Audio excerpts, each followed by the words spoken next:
Are we ready? Okay. Welcome, everyone. Welcome to our first event of 2020 with Persian Women in Tech, hosted here at Facebook.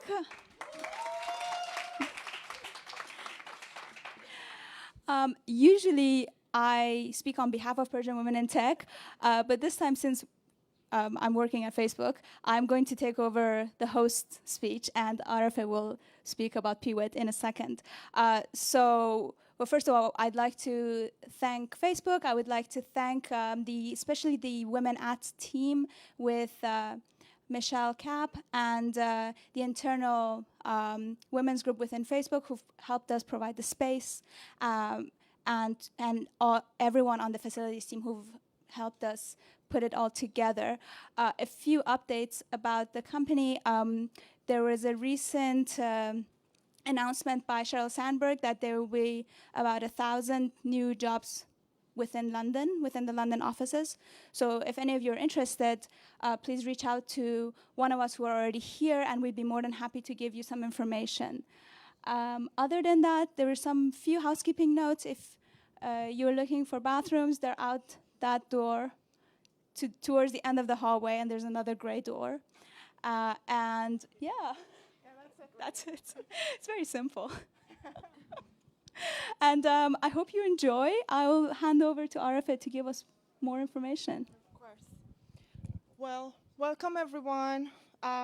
Few notes I have written in my mobile phone so that I don't forget. The London team is now full house. 4 people in the team. You know me and Mahtab. We have Gelare and Aida joining us recently. Please stand. So if you want to talk about hosting opportunities or anything that you think we can help, please reach out. Membership program. As of beginning of this year, Persian Women in Tech has a membership program with very interesting perks in different tiers. I really encourage you to go to the website and look at the different tiers of the program for students, for founders, for professionals. It's very interesting. Last thing, I want to ask for with show of hands, who are the entrepreneurs here tonight with us?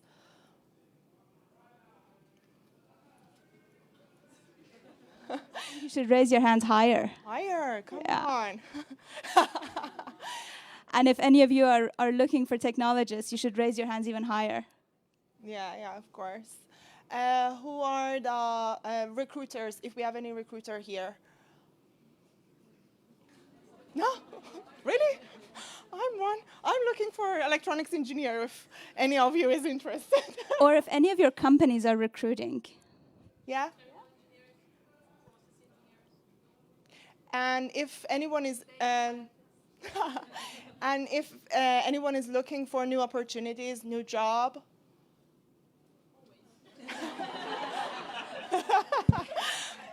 So yeah. Good. Okay, so without further ado, I'd like to invite Megan, our moderator for the night, to join me here and take it from here. Thank you very much. Perfect. Thank you. Tonight we're looking into one of those topics that's like a can of worms. AI and AI ethics seems so simple, but then we start cracking the lid a little bit. The complexities start to come out. So we start thinking about the concepts of black box and machine learning magic. What does that really mean, and do we accept it? We're going to be thinking about how do we create AI to be useful and also gain trust so that we can ensure adoption. And we're also going to be looking at some of the regulations and law that exist and how they're affecting us now and into the future. So without further ado, I would love to invite my panel to join us.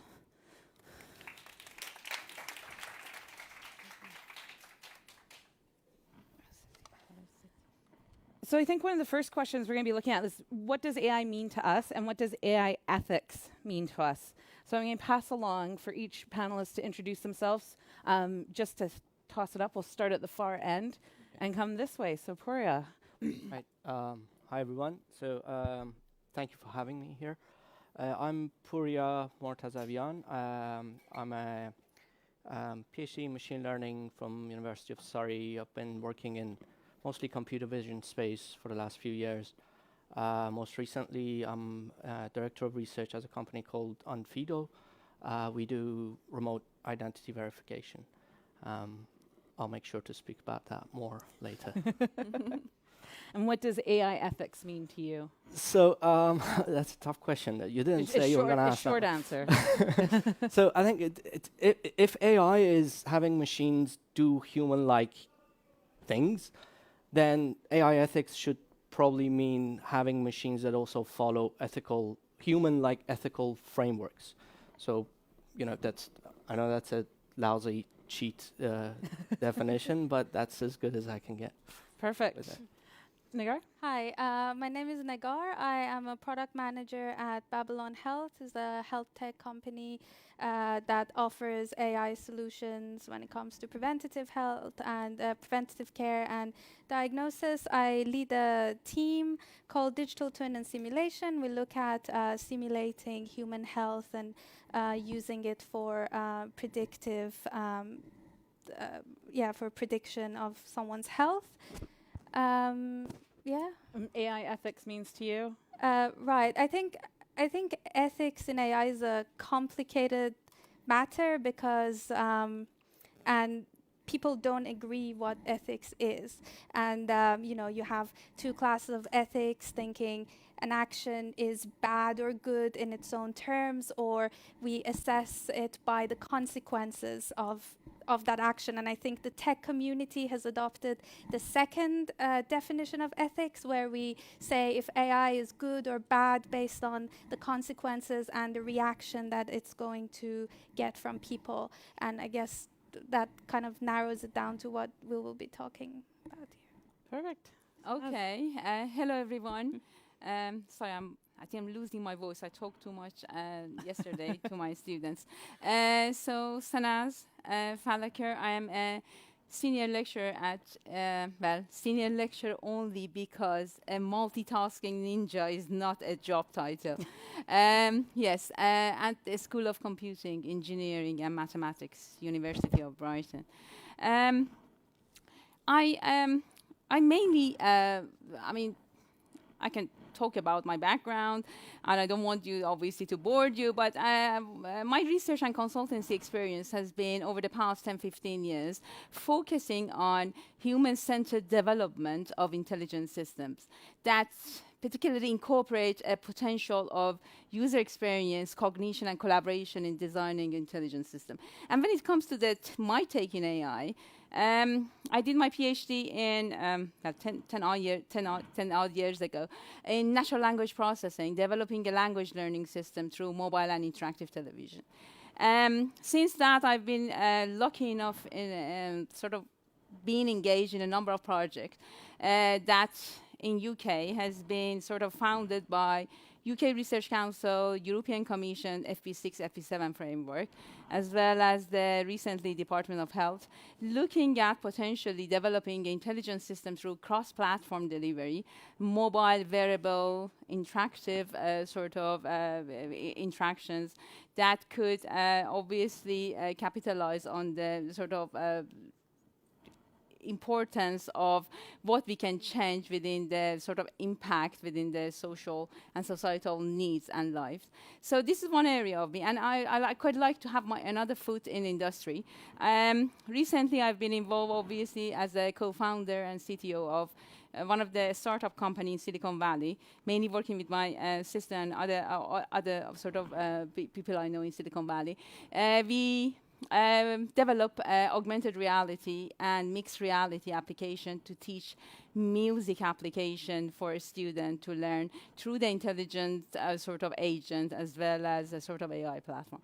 So when it comes to AI, I mean, radically speaking, I mean, if I'm allowed to say that, I have a little bit of issue with the term AI. I mean, it was a love-hate relationships, I have to say.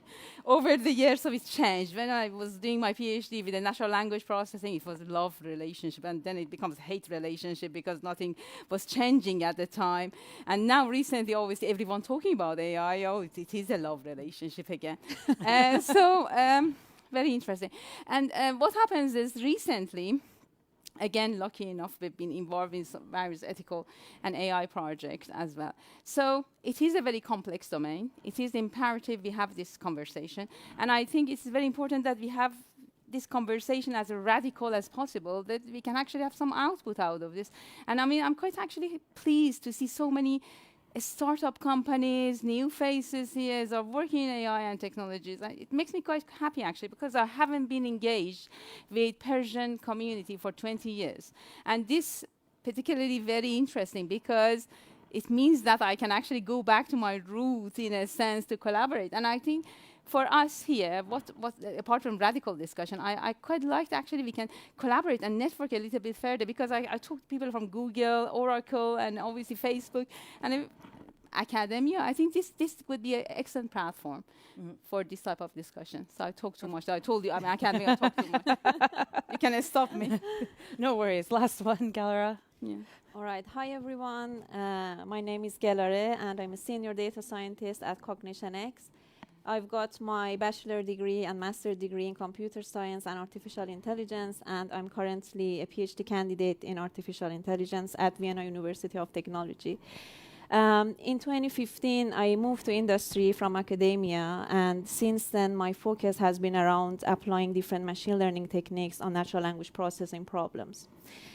What ethical AI means to me, so it became one of my favorite topics and one of the new challenges of all data scientists since 2018, when we had the Cambridge Analytica data scandal and when the GDPR came into force in Europe especially.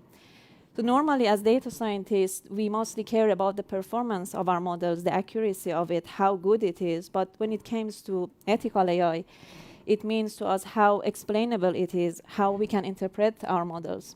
And these two topics, explainability and interpretability, are my most interesting topics in ethical AI. Perfect. A quick note about me, because I'm the moderator, so I get control. My name is Megan Marie Butler. I'm a PhD candidate and researcher as well, both in industry and academia. And my focus is looking from the aspect of business and how do we actually bring AI into business and using people data in an organization, particularly HR. How do we do it? And not only take advantage of it, but how do we do it ethically and safely? So this topic is right up my alley right now. And I think, Galera, you highlighted a really important first point. We hear about these terms, interpretability and explainability. What are they? What does that mean? How do we think about these things? Yeah, okay. So let me start with an example.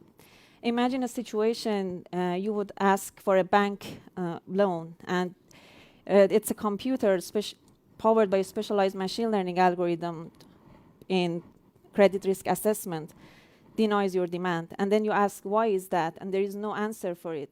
I think the same thing happened to us in the UK with credit scores. We want to finance something. We are not able to do that because our credit score is not good enough. But why is that? There is no clear answer for it. We can guess something, but it's not clear for us. So I think this is the place that interpretability comes to definition. So it doesn't have a mathematical definition. It's actually, we can understand as human what's an AI system doing, what a machine learning model, why they're making such decisions for us. Mm-hmm. That's mainly about them. So it's about a way that the system is telling us. Yeah, exactly. That it made the decision in a specific way, or used data, or can you go a bit deeper into that? Yeah, so we have interpretability and we have explainability. These two words are the same thing. They are using interchangeably with each other these days. And it's quite important because these days our data are everywhere. Every day we leave our data everywhere. In supermarkets, when we sweep our credit cards, when we logged into the Wi-Fi of random places, or when we are in the internet, over the internet, we have our footprints over the internet. On social media, on search engines, we have it everywhere. So this is our right as human to know what is what, why we should face some, like some advertisements. Like suppose you sit at your computer and you see a toothpaste advertisement. Sometimes it's actually scary because you think, oh my God, 5 minutes ago I was thinking about the toothpaste. Why I'm seeing that advertisement? Was it because I just bought something from Tesco, which is relevant to toothpaste, like toothbrush, or was it because I logged into the pharmacy Wi-Fi? It might be a naive example, but when it comes to more serious situation, like political campaign, like what we had with Trump campaign in the US, a nation could be targeted by a targeted advertisement, and we need to know why we see those advertisements. And also with Brexit campaign as well, which is still an open question. We don't know why people vote for Brexit.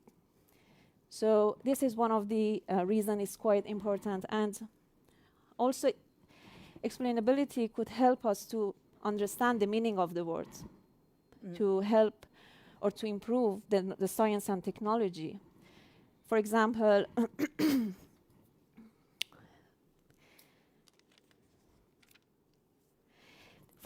imagine a situation that's, like, for example, breast cancer prediction. MIT scientists in AI lab, in 2019, they announced that they developed a machine learning model, especially a deep learning model, which is able to tell us the probability of breast cancer 5 years in advance, 5 years before it actually happens. So if you understand why that machine learning algorithm made that decision, so you can see, we can use that as a source of knowledge.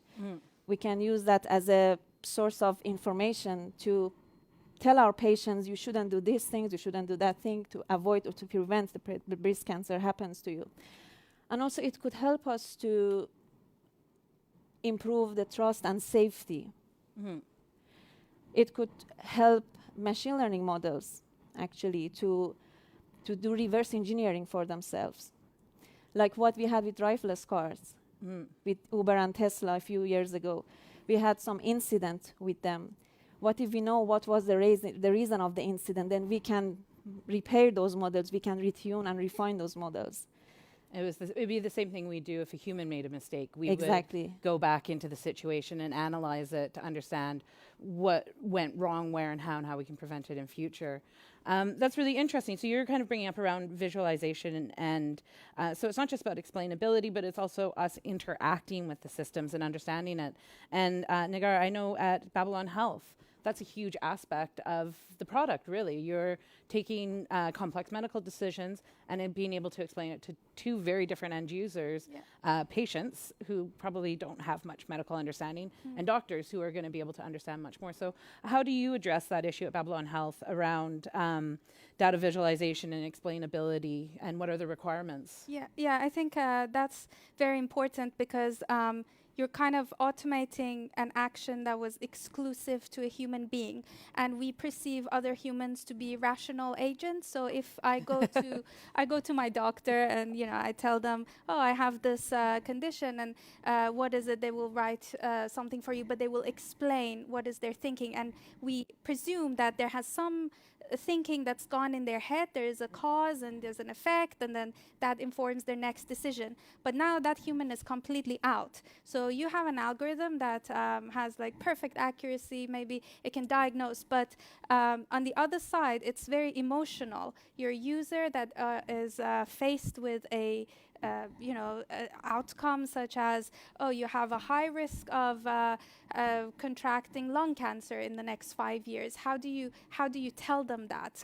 Because then interface becomes very important. How do people perceive information? And it's not enough to just tell them, oh, this is an outcome, and leave them to themselves to interpret. So you have to make sure that when you develop these algorithms, the interface that you put on top of it is relatable. People can relate to it, and they can get information out. Sometimes this becomes a requirement. For example, when quality care comes into place and they want to certify you with medical device, then everything has to be traceable. But also, I think it's users are important in a way that different users will require different amount of explanation. If you, for example, if I'm exposing to a doctor that the patient that you're seeing has this bad lifestyle and we think that they're at this risk, that doctor can always override that decision. So you have control there. So maybe the requirements can be different, and you can, for example, to a doctor, you can give information more freely because they can decide to act against that. But with the user, you have more responsibility to make sure that you explain. And we see this more and more in research, that when we tell people, oh, you have a high risk, to say why are you telling me this? And they want to, and they really take the time to read and say, okay, how have you calculated? They want to really know how you arrive at that decision. So it's not a blind trust in the algorithm's decision, but it's an informed. Yes. It's informing a user. This is why we've made this decision. Here's the Yes. information, and then they can take that forward. Yeah. And use it however they want. Then basically. Yeah. You have to create a whole ecosystem, and it's especially for something with health, the matter is more delicate because maybe you have for advertising. Yes, it's immoral to do implicit advertising and tap into people's subconscious and desire. But okay, fine. What is the consequence of that? Consumerism. Okay, but what is the consequence of alarming someone about a risk? Then they will run to the doctor very worried, and then you're putting pressure on the health system to deal with that. So it's not very cheap to give information just because you can. Yeah. No, I worked in healthcare back in the day. I swear to God, I'm not that old. And one of the challenges was things around accuracy of predictions, especially with a small population of positives. Most people don't understand that most of the false positives outweigh how many real positives. So a lot of doctors then wanted to see patients face to face to explain the diagnosis. They didn't want to just let them see the results because that explanation wasn't there. So that makes a lot of sense then, taking that responsibility to provide that explanation. I thought maybe this was also interesting as well, is why do people use AI products? For example, this is what we found out because when we were doing disease modeling, you have like 200, 300 diseases that you can maybe predict the risk for or diagnose. But when you find out why people come to AI doctor, they're looking for reassurance, because for more serious conditions they would still prefer the human contact. So the information or the content, you can be selective. Or for example, we have made an active decision not to show diseases that risk for diseases that are irreversible, because you don't want to give that information without the back support to people. Interesting. So you have to be very cautious about the information you're giving. And that leads into another really interesting aspect is data privacy and the information we give, because as data scientists or products that deal with data, you are now a mediator and you're protecting it. And I know, Poria, that's literally what Onfido does, is that you're taking people's identity and working with your clients that want to verify people's identity. So you're really kind of in this interesting space that you're protecting identity but verifying identity at the same time. How do you handle data privacy? What does it mean for companies like Onfido, and how do you act as a safe moderator of data in a situation where you're verifying people's private data? So just a short intro. What we do is we're a B2B to C company. We do identity verification as a service for other clients. Many of you may have. Can I actually have a quick show of hands? Who here has a Revolut or a Monzo card or Okay, you've all probably been through our journey. Well, not everyone, but yeah, what we do is you probably, through that journey for sign up, you probably had to take a picture of your identity document, you had to take a selfie or a video in which you probably said something or did something. That data comes to us, we process that, we extract your information, we make sure the document is real, it's not tampered with, we match the face to the picture on the ID, we make sure that the selfie is a real live person, it's not like I didn't find someone's picture on the internet and try to impersonate them. So that's the sort of the whole package that we sell as a service. Not everyone has, uses all of that. Some, like, for example, Monzo does parts of that in-house. So, but that's the entirety of, the bulk of our service. And you can immediately see that we deal with a lot of personal data. And not just personal data, but what is known in GDPR as special category personal data. So personal data is any data that relates to an identified or an identifiable natural person. That means, the obvious ones, your name, address, those are all your personal data, your email, but also your credit card number, your account number, those are all your personal data. But also things like more subjective things, like your opinions, your philosophical belief, those are all your personal data, and they are all protected under GDPR. And what's called special category personal data is a bit further than that. So that includes your biometric data, that includes your DNA data, data about your race, religion, sexual orientation, and so on. Quick question to insert there. What about personality? I think if you can quantify that, that would definitely fall under personal data. But yeah, it would be. I mean, anything that can be related to a person is personal data. And to process personal data, you obviously need some legal grounds. To process special category personal data, which is things like biometrics, you need very specific terms and reasons for processing it under various different legal frameworks. So we go to great lengths to make sure that what we do is within the boundaries of law. So for an example, under GDPR, you have the right to be forgotten. So if you suddenly decide that you don't want us to use your data anymore, you have the right to tell us to delete your data everywhere. Now, that creates a lot of trouble because we have to track that data through all of our backend systems, every database, everywhere it might be. Someone's training a model on that data, we have to tell them, hey, take that out, and not just tell them, but take it out. And that, as you can imagine, creates a lot of technical challenge. And part of my job over the past couple of years has been to make sure that we're able to do machine learning, but also, stay within the boundaries, very strict boundaries that are defined for privacy and data protection. Because privacy is a basic human right, and that is enshrined in many different legal frameworks. The most famous one, probably to everyone, would be GDPR.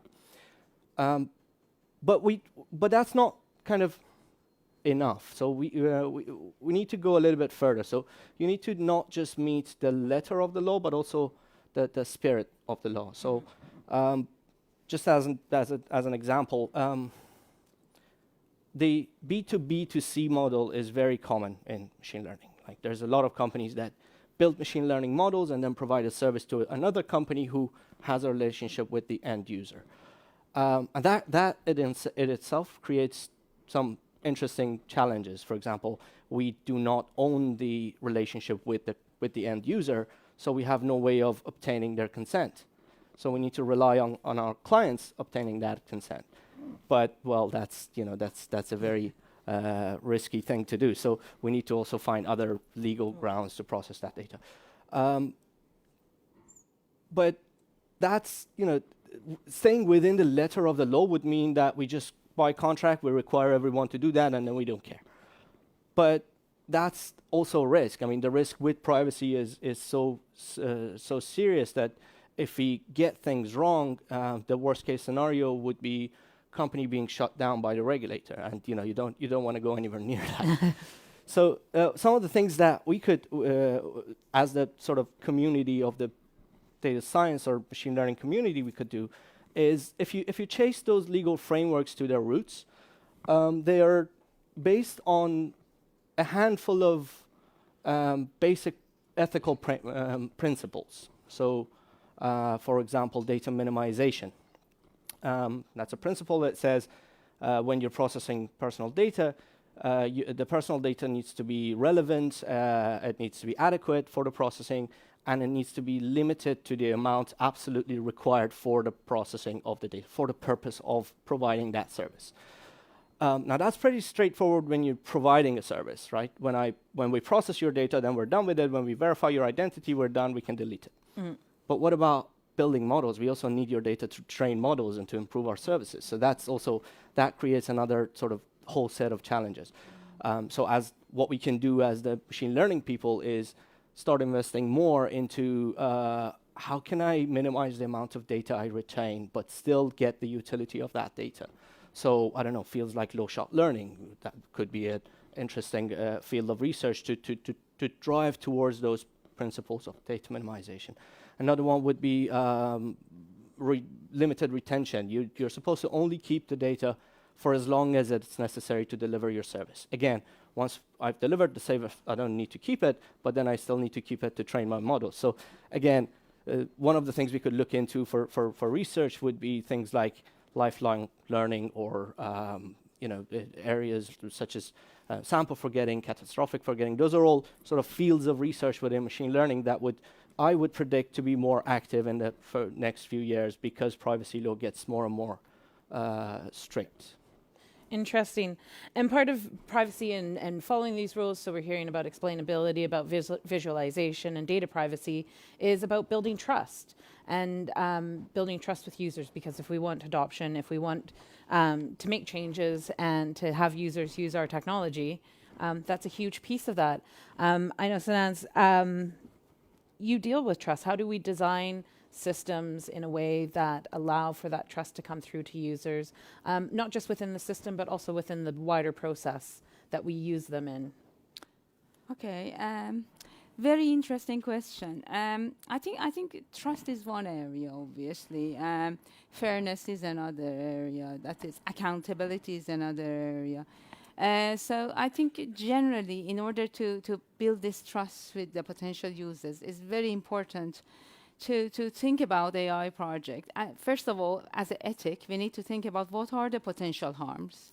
If we don't fully exploit what are the potential harms that this technology can make, we cannot really have any ethical understanding about what we are going wrong. So to answer this, I need to answer the question that what are the potential harms? And I think I have got some notes in front of me as well. I try to, when I had this topic obviously being looked at, because it's part of my research project as well at the moment, I try to figure out what are going to be the potential harm for potential users here. So I think there are, at least in my view, there are 6, maybe more potential harms. I would like to sort of refer to some of those 6, and then while I'm trying to explain those sort of harmful sort of situations, I would like to perhaps to later on talk about how we can actually prevent those harmful situation happens to our potential users. So the first one I would like to say is a bias and discrimination. I think this is very important because this autonomous type of technology we are developing, they are very powerful.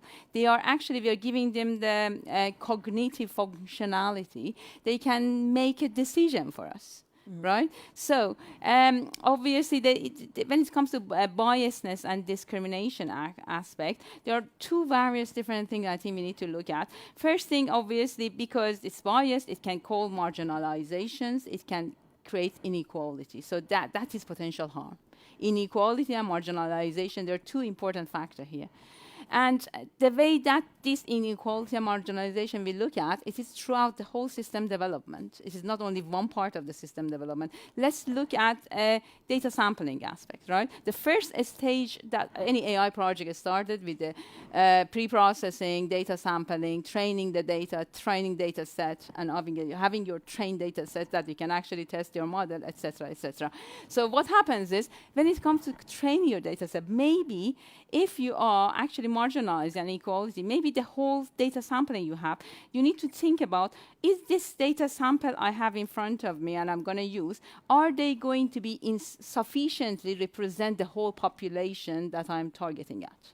I mean, this is a major question. I mean, if we don't know, if they don't sufficiently represent the whole population, then my training set wouldn't be as good, then my model wouldn't be as good, then my design wouldn't be as good, implementation wouldn't, deployment, the whole system will obviously corrupt. The second set of stuff I refer to is silly, I think, sort of look at the denial of individual autonomy as well as recourse and right, as well as when it comes to individual autonomy, obviously, again, we are giving the power of cognition to this machine. So they can actually think about us.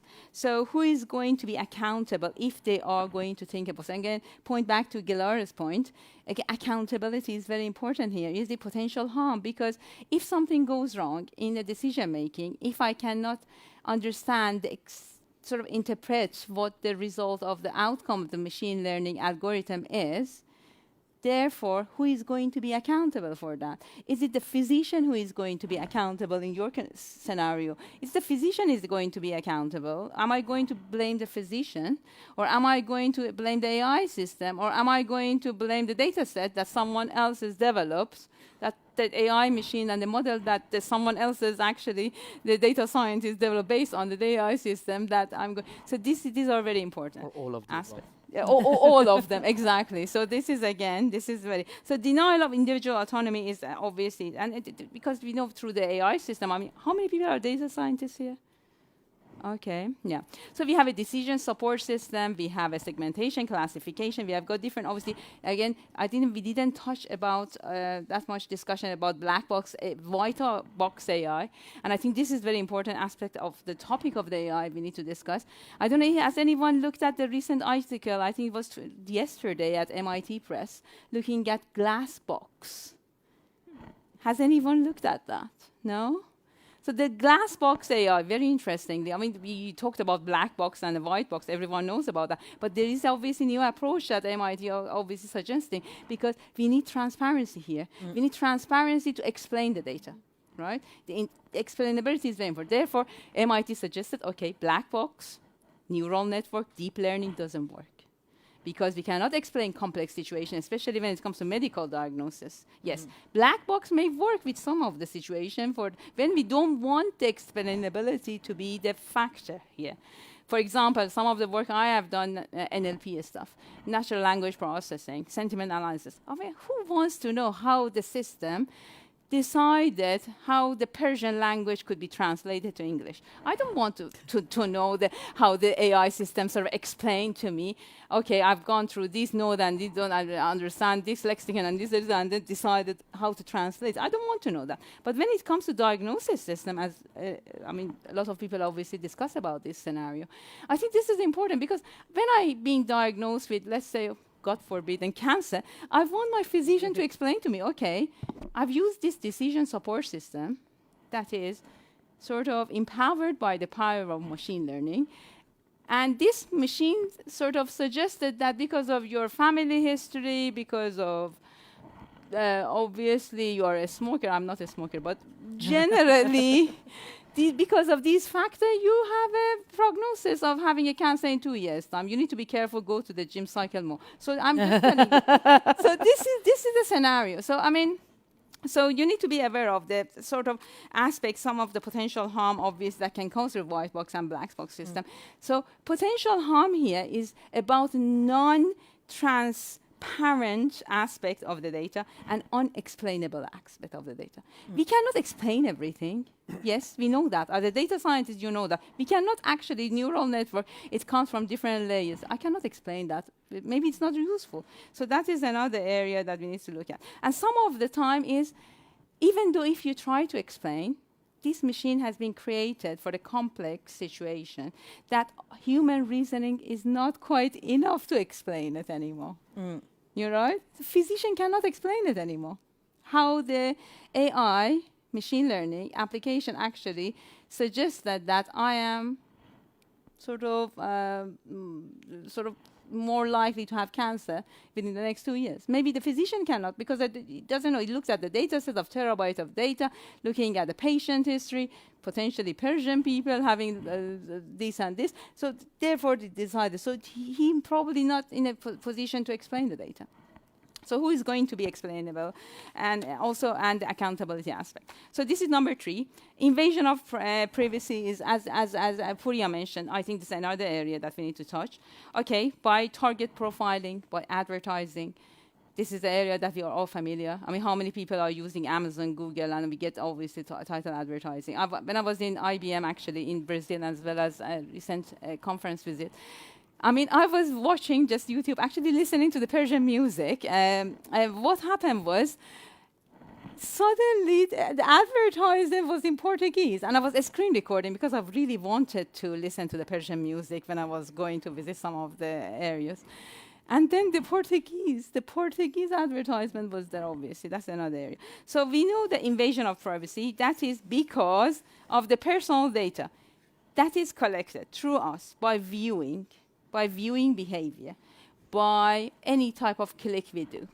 That is sort of, and the company obviously are doing a machine learning algorithm in the background. We don't know. The background is the back end. They actually pitched that for us in order to give us sort of a direct advertisement. Is this bad or good? I mean, out of the question, I'm not going to go talk about that, but this is the potential harm, and this is dangerous. Why? Because it discriminates people.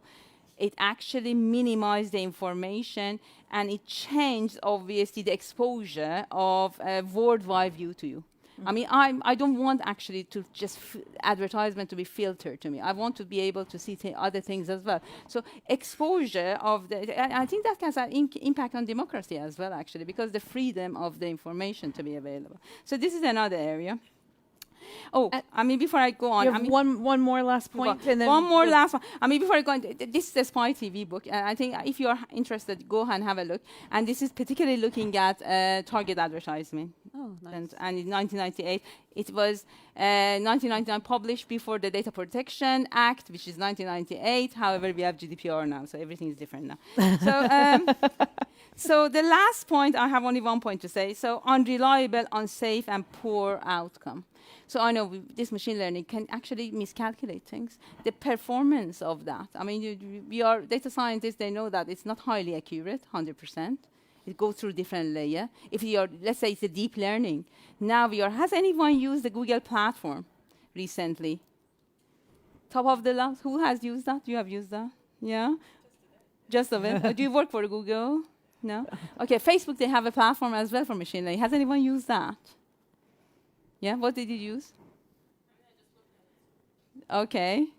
So, I mean, generally what happens is the issue here is unreliable outcome. So we know that it goes through different process. The reliability of the outcome is not, the accuracy is not, and that's how this could be transferred. So potentially this could be very harmful because it can actually invade public trust to the system. It can have a potential harm on a well-being and discrimination. So there are two areas here. So it's not only ethic, that's to finish off my discussion. It's not only ethic, you're actually dealing with law now here. So GDPR, and Equality Act.